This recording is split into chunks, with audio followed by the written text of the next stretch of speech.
Welcome back. Now, Africa's carbon credit market is one of the hot topics now on the continent. Last week, some 16 Saudi companies bought more than 2.2 million metric tons of carbon credits at an auction in Kenya. The event was billed as the world's largest sale of its kind. Some 70% of that credits from the auction were generated from projects in Africa, and according to the organizers, it could be the next big opportunity for Africa to fund its industrialization. We'll ask the question and we'll beg the answer from Chinan Dikwo, energy expert and vice chair, African Energy Council, who is joining me from London. Good afternoon, Chinan. It's good to have you. Hi, Will. It's a great pleasure. Good pleasure to be here. Chinan, what has been the cause of weaknesses? What has been could you just give us a background about this? What carbon credits are? Could you just share a bit of that? Absolutely, Will. So, carbon markets are highly regulated. Markets, what they do is they give a right, they provide a right to companies or governments with regards to the rights to pollute, so to put greenhouse gas emissions into the atmosphere. So literally, it's almost like a permit, if you like. It's driven by demand and supply, and demand and supply ultimately means price goes up or down.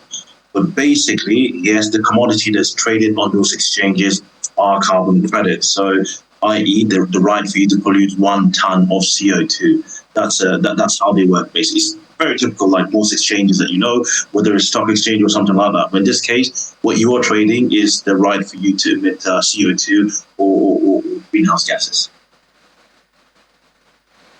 So why is establishing carbon credits in Africa essential for its industrialization?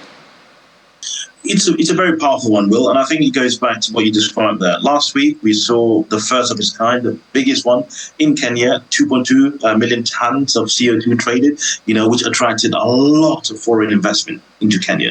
And I think that's the key thing here. Key things to bear in mind, it's happening in Kenya, meaning that projects in Kenya are green projects. They are generating zero CO2. So this could be hydro projects. This could be very efficient stoves that we use for cooking. This could be forestation projects. So, growing trees, which ultimately consume CO2 from the atmosphere. So all of these ultimately are projects that are sort of taking CO2 from the environment, basically. Now, because of that, it's very attractive to foreign companies, from developed nations who would look around and say, well, hang on, if these guys are generating carbon credits, because they're taking CO2 from the environment or mitigating CO2, then I can come in and buy that credit. So ultimately, it's a way for foreign direct investment to come into the country, like we've seen last week, but also, all around the world is very much happening. So for Africa, because in Africa, total CO2 emissions today is only about 4% of global. So it's a tiny footprint. Most of the things that we do are relatively green. It's just a way for us to organize ourselves and bring these credits together into an exchange, and that would attract foreign direct investment. Still speaking of climate change, there are critics who have seen some criticisms that this carbon credits may not likely or may not motivate, or not sufficient enough to motivate a behavioral change in people, enough to be able to see a significant change in emissions that, for carbons in the atmosphere. What would you say to that?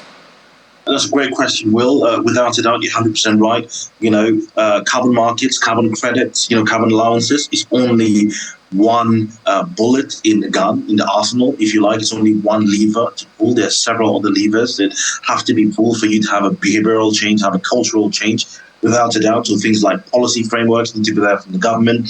An attitudinal change from a very fundamental standpoint has to be in. But without a doubt, I'd say carbon markets are one step, and a very, very important step for Africa. The reason for that, like I keep going back to say, is Africa only contributes 4%. But if you look at our population, it's growing astronomically towards 2050. And because all of this is happening, we'd have to find a way of funding our energy access. If money comes in from these markets abroad, we can take that and invest it into clean type projects like solar projects, wind projects, if you like, and geothermal and hydro and all of this. So it's such a critical thing, but I take your point, you're right. It's not the only bullet in the arsenal to get a cultural change. Thanks so much, Inan Dikwal, energy expert and Vice Chair, African Energy Council, for joining us today on Business Incorporated. Thanks for having me.